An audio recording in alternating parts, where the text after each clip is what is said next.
Hello दोस्तों, welcome to your my channel Angel Education World में आप सभी भाई बहनों का स्वागत है। आशा करते हैं अच्छे होंगे और स्वस्थ होंगे। तो आज हम लेकर आ गए हैं CTET दिसंबर 2024 के लिए वेरी इंपॉर्टेंट CDP का टॉप 20 क्वेश्चन, जो कि CTET एग्जाम में बार बार पूछा जाता है। तो चलिए बिना समय गंवाए वीडियो स्टार्ट करते हैं।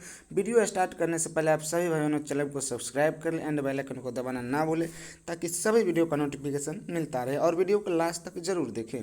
तो आज का पहला क्वेश्चन है, निम्नलिखित में से कौन सा नियम यह सुझाव देता है कि शरीर के विभिन्न अंग विकास के विभिन्न चरणों में भिन्न दरों में विकसित होते हैं। क्या कहते हैं? विकास एक आयामी होता है, विकास एक दिशाई होती है, विकास एक असतत प्रक्रिया है, विकास की दिशा अधोगामी एवं शीर्षगामी है। कौन सा विकल्प सही है? तो एक का चौथा विकल्प से, कौन सा विकल्प से? चौथा विकल्प से है, विकास की दिशा अधोगामी एवं शीर्षगामी है। 2 नंबर क्वेश्चन है, कह रहा है निम्नलिखित में से कौन सा कथन क्या है? सही है। कौन सा कथन सही है? बच्चों का विकास एक सामाजिक सांस्कृतिक परिप्रेक्ष्य में होता है। बचपन वह अवधि है जिसमें 10 विभिन्न अवस्थाओं में बांटा जा सकता है। बच्चों की सोच सामाजिक अंतःक्रिया से प्रभावित नहीं होती है। बच्चों का विकास केवल आनुवंशिकता पर आधारित होता है। तो 2 का कौन सा विकल्प से है? तो 2 का पहला विकल्प से। कौन सा विकल्प से? पहला विकल्प से, बच्चों का विकास एक सामाजिक सांस्कृतिक परिप्रेक्ष्य में होता है। 3 नंबर क्वेश्चन है, कह रहा है अनुवांशिक विन्यास के पूर्व निर्धारित रूप से प्रकट होने की प्रक्रिया कहलाती है। क्या कहलाती है? अनुकूलन, अधिगम, समाजीकरण या परिपक्वता। फटाफट जवाब दीजिए। 3 का कौन सा विकल्प से? तो 3 का चौथा विकल्प से। कौन सा विकल्प से? चौथा विकल्प से, परिपक्वता। चौथा क्वेश्चन है, 4 नंबर क्वेश्चन है, डैश समाजीकरण का प्राथमिक है, डैश समाजीकरण का प्राथमिक और डैश समाजीकरण का द्वितीय कारक है। क्या है? फटाफट जवाब दीजिए। परिवार, विद्यालय, मीडिया, परिवार, विद्यालय, मीडिया या आसपास पड़ोस। तो 4 का कौन सा विकल्प से है? 4 का पहला विकल्प से। कौन सा विकल्प से? पहला विकल्प से, परिवार और विद्यालय। समाजीकरण का पहला प्राथमिक परिवार है और द्वितीय विद्यालय। अगला क्वेश्चन है 5 नंबर, करें लॉरेंस कोहलबर्ग के अनुसार 7 से 8 वर्षीय बच्चों में नैतिक निर्णय लेने का आधार क्या है? सामाजिक व्यवस्था बनाए रखना, सामाजिक अनुबंधन बनाए रखना, दंड और आज्ञा पालन, सार्वभौमिक नैतिक सिद्धांत। तो 5 का कौन सा विकल्प से? 5 का तीसरा विकल्प से। कौन सा विकल्प से? तीसरा विकल्प से, दंड और आज्ञा पालन। 6ठा क्वेश्चन है, ध्यान से देखेंगे, अपनी कक्षा के लिए मूल्यांकन पद्धति तय करने से पहले एक शिक्षक को किन बातों पर विचार करना चाहिए? मेरे अलावा इन परिमाणों का उपयोग कौन करेगा? विशिष्ट छात्रों के अधिगम वक्र का पता लगाने का सर्वोत्तम तरीका क्या है? कौन सा तरीका अध्यापिका को स्वयं के शिक्षा शास्त्र पर चिंतन में मदद करेगा? कौन सी विधि छात्रों को उत्तम अंक पाने में मदद करेगा? यानी फटाफट जवाब दीजिए। 6 का कौन सा विकल्प से है? तो 6 का पहला विकल्प है, ए सही है, बी सही है, सी सही है, लेकिन डी गलत है। तो पहला विकल्प ए, बी, सी। 7 नंबर क्वेश्चन है, करें समावेशी शिक्षा से क्या अभिप्राय है? समावेशी शिक्षा से क्या अभिप्राय है? आर्थिक रूप से कमजोर वर्ग का आरक्षण केवल सरकारी विद्यालय में ही उपलब्ध कराया जाए, दिव्यांग छात्रों को सिर्फ विशेष विद्यालय में शिक्षा दी जाए, सरकारी विद्यालयों में केवल अंग्रेजी भाषा पढ़ाई जाए। थोड़ा और ये रहा, कह रहा है योग्यताओं से प्रेम होकर सभी बच्चों को गुणवत्तीय शिक्षा उपलब्ध कराई जाए। तो 7 का कौन सा विकल्प से? चौथा विकल्प से। कौन सा विकल्प से? चौथा विकल्प सही है।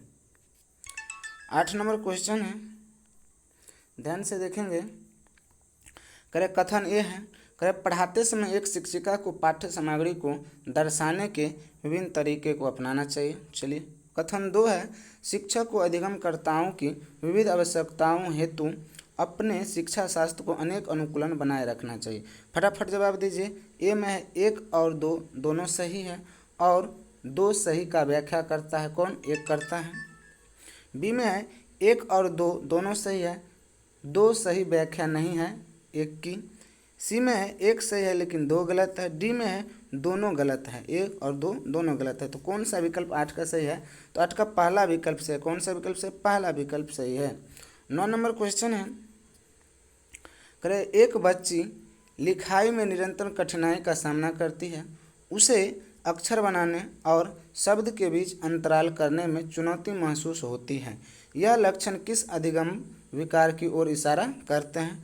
पठान विकल्य, आलेख विकल्य, गणन विकल्य, ज्ञान और अति सक्रियता विकार। तो 9 का कौन सा विकल्प से? 9 का दूसरा विकल्प से। कौन सा विकल्प से? दूसरा, आलेख विकल्य।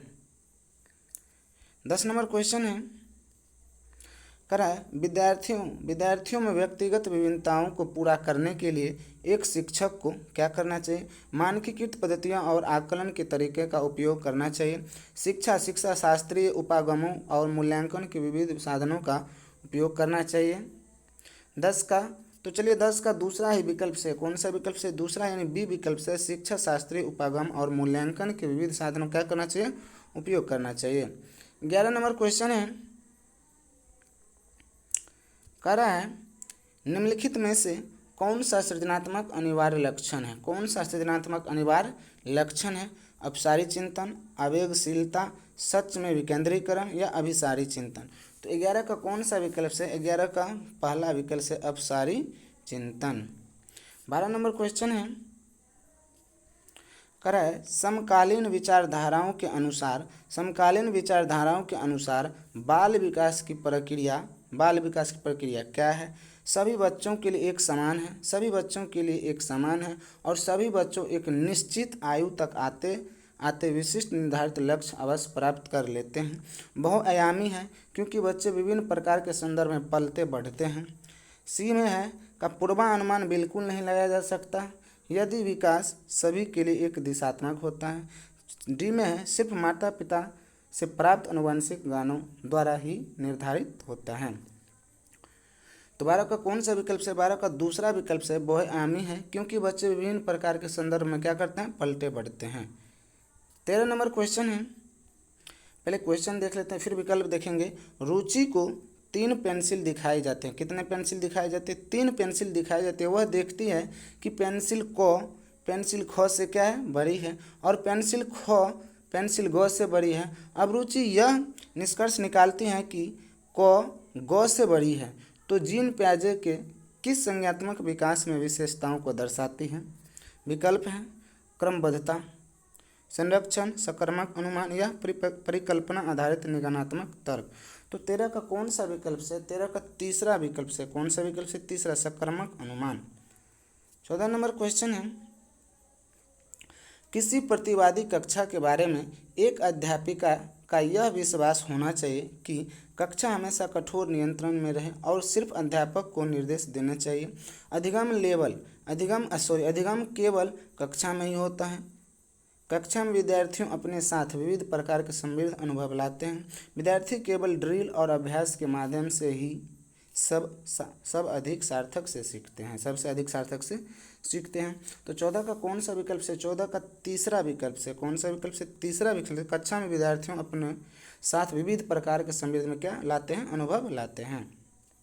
15 नंबर क्वेश्चन है, राष्ट्रीय शिक्षा नीति 2020 के अनुसार शिक्षा को क्या केवल पूर्व निर्धारित विषय वस्तु पर केंद्रित होना चाहिए, समस्या समाधान पर केंद्रित होना चाहिए, अधिगमकर्ताओं पर समालोचनात्मक चिंतन का विकास करना चाहिए, अन्वेषण निर्धारित खोज अधिगम आधारित होना चाहिए।